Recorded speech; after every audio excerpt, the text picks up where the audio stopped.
Alright, everybody. The potatoes are done.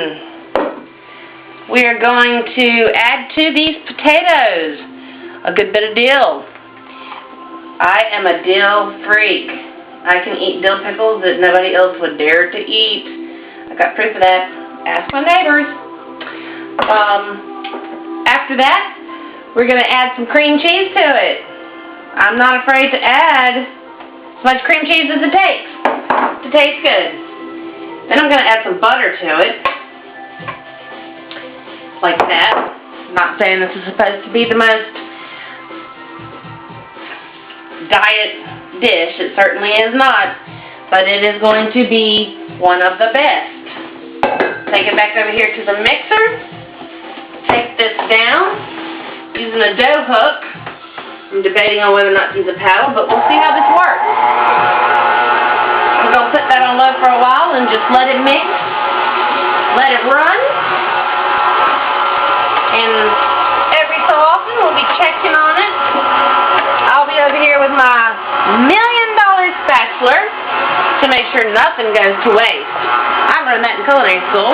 Thank you, Chef Mark, for always reminding me. Now, while that's working, here I've got the 2 New York strips. I've got one side seasoned already. I'm going to flip this over. I've got to season the other side. Now, what kind of seasoning I use, it doesn't really need any salt because the seasoning that I have already has a good bit of salt in it from allspice and whatnot. So I've got this great sauce, this great spice here, which is garlic and herb. And we're going to put that on this steak on this side so that it also gets an even coat of herbs and spices. What I like to do with my steak so that it soaks up. So I take my steak and I punch some holes in it. And sometimes I put some grapeseed oil, which I did earlier today. I put some grapeseed oil on top of it, and I did some of this. That way it soaks into the steak, and it really gets to be really tender. So you need to know that when you're working on your steak. Now that I've got this, I want to get some sear on the steak. So I want to take my pan here, and I'm going to cut it back on high. And once I get my sear going on, and once this pan gets hot, which shouldn't be too long from now, you'll hear the bubbles sizzling.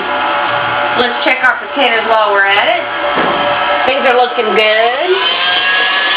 Cut it up real fast. This is about where I'm going to take the $1 million spatula and spatula everything off before that butter over there gets hot enough to put the steaks on to get that good sear that I want. Oh man, this is looking good. This is looking good. Let's take a little taste. See what we got going on here, what it needs. Almost nothing.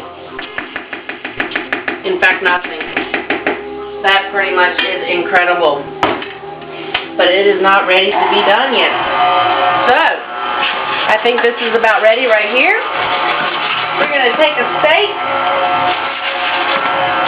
We got it on high. We're going to put both these steaks on. We're going to get a good dark sear on each side.